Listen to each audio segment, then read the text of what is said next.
Hey friends, how are you? Welcome to this new video on our channel where we'll discuss the new POCO F6, which was released recently and we've bought on AliExpress at an incredible price. We'll talk about and test many of its features like its Snapdragon 8S Gen 3 processor, its 6.67-inch QHD OLED screen with 120 Hz refresh rate, and much more that we'll explore today. So, if you want to know about it, you know what to do. Join me in this video. This is Tech Ground.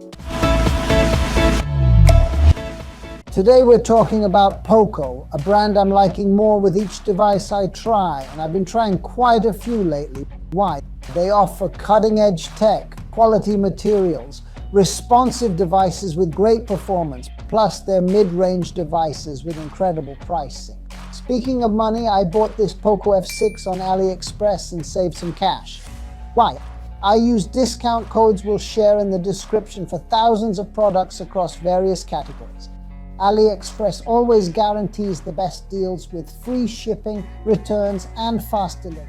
And of course, you'll find up to 70% off across all categories. Big save, choice items, and offer packs available on their site. So check out AliExpress and let me know what you end up buying. Without further ado, let's continue with the video and see what's inside this POCO F6 box. Here we have the typical black POCO box with yellow lettering and a yellow inner box. Let's open the plastic wrap. As I mentioned, the model and brand are on top. It's an elegant black as always, like all their boxes. Google brand, model and family label on display. Opening it, we find the usual SIM tool, warranty info, and a simple case. As you can see, it's a basic case with the brand engraved. And here's the phone itself with the Snapdragon 8S Gen 3, 120 Hz AMOLED screen, 90W turbocharging, and 50MP rear camera. Here you can see a total black finish with protruding camera modules on the back. At the bottom, we also find the 90W charger. It's a super fast and powerful charger. The power cable has a USB-A end and a USB-C end. Now, let's turn on the phone to start setting it up. This is what comes in the box. Case, papers, phone, charger, cable, and the box itself. That's absolutely everything. We've unboxed the device, shown you the contents, and now we'll discuss its dimensions, materials, and design.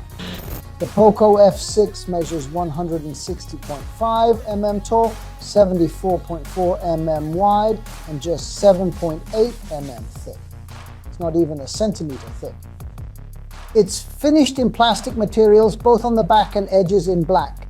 It's also available in their store in green and grey colors, including a titanium grey, though it's not real titanium, obviously, as it's a phone under €400, but it still offers that distinct aesthetic. For the device design, they've removed the F5's headphone jack and switched to USB-C. The top edge has a speaker, infrared sensor for controlling devices like TVs and AC, and the upper mic.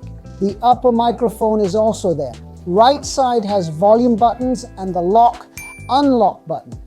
Bottom edge, speaker holes, USB-C port, mic, and dual SIM slot. The left edge is completely smooth with no features. As you can see, we have stereo speakers at the top and bottom, which is pretty nice. The back is completely smooth and black, covering the entire rear surface. At the top left, we find two camera modules, the main camera and the 50 megapixel upper camera with a Sony IMX 188 sensor f1. 6 max aperture, 50MP resolution, taking photos up to 8K and 4K videos at 60 frames per second. At the bottom, we have the wide angle camera, which in this case is a bit more efficient with an f0. 6 aperture. It's quite wide, but not as wide as other devices we've seen. It's only 8MP, capable of 1080p at 30 fps. They could have put more effort into implementing this secondary wide-angle camera. And here we have the ring light, which is quite powerful. I'll turn it on so you can see. As you can observe here, it's a strong ring light with a rear flashlight, and aesthetically it forms a nice little triangle.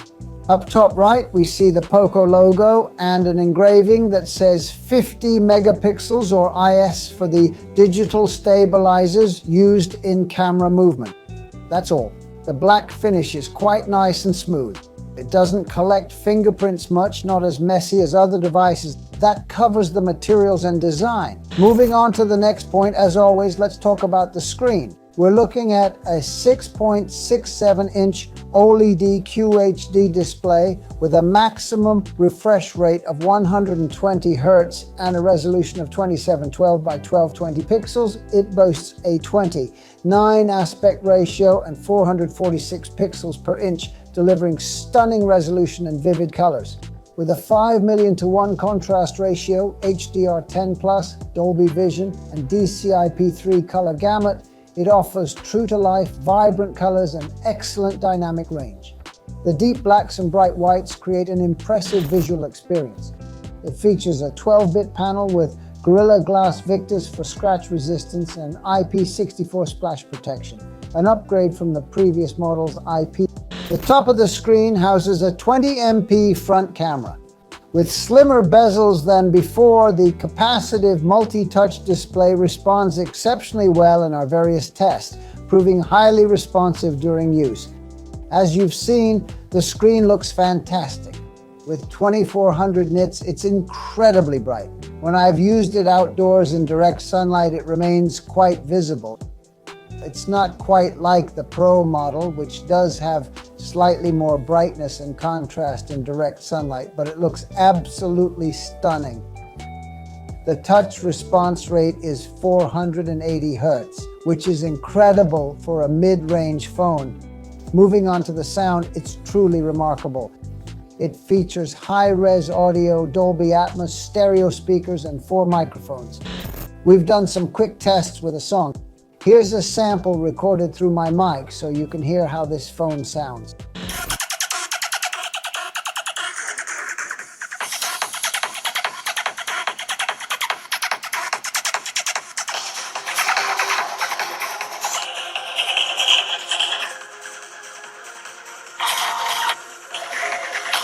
Of course, a phone like this needs a brain, and I have the 8GB RAM version, which comes with 8GB plus 4GB, so it can reach up to 12GB of RAM, but there's also another version with 12GB of RAM, and I specifically have 256GB of internal storage, but there's also another version with 512GB of internal storage.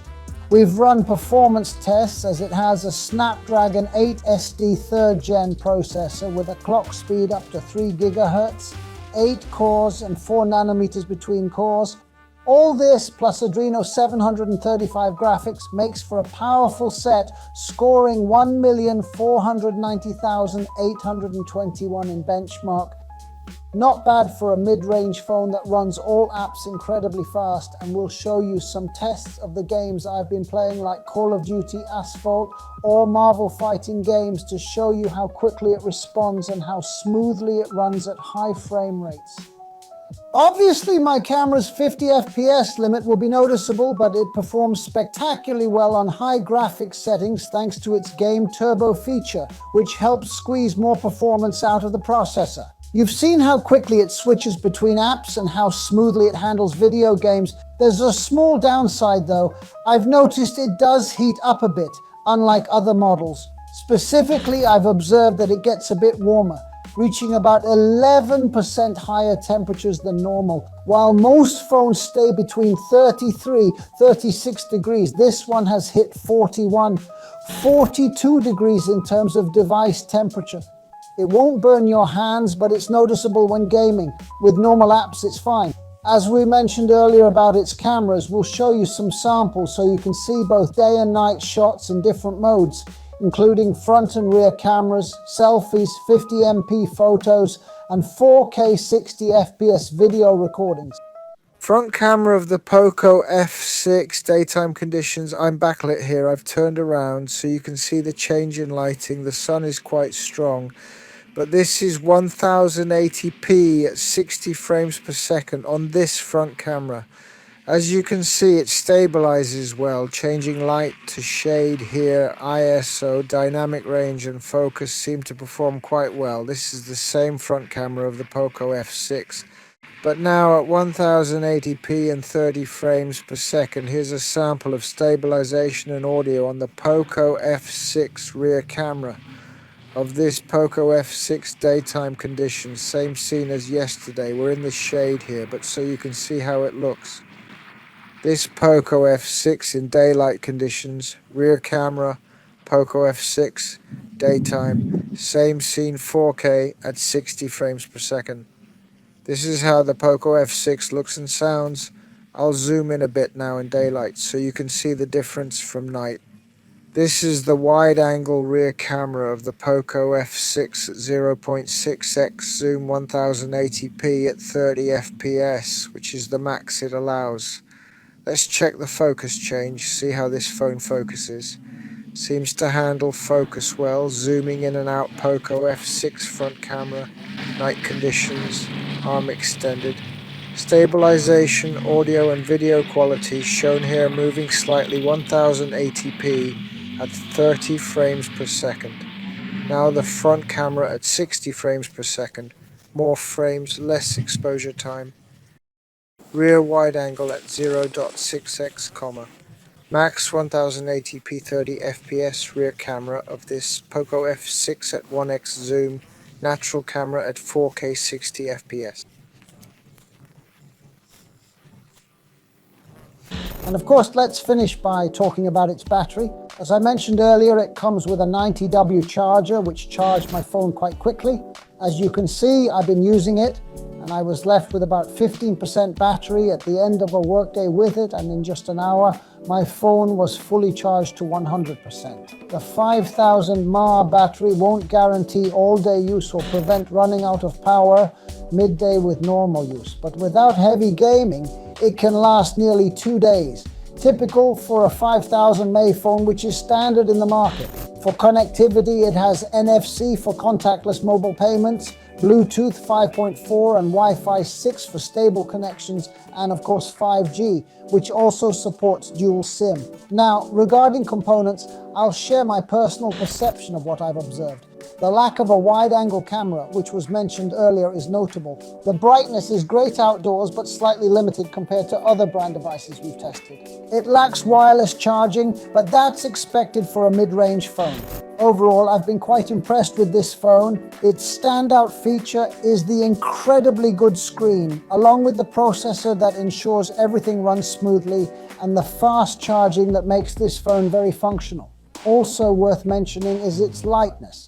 Weighing only 180 grams, feeling solid in hand while remaining light and compact. As I mentioned earlier, I bought this POCO F6 for 255 euros on AliExpress, saving some money by taking advantage of their offers. Since it's a phone that costs around 350, 380, almost 400 euro or 320 euro depending on where you buy it, I actually bought it for 255 euro on AliExpress.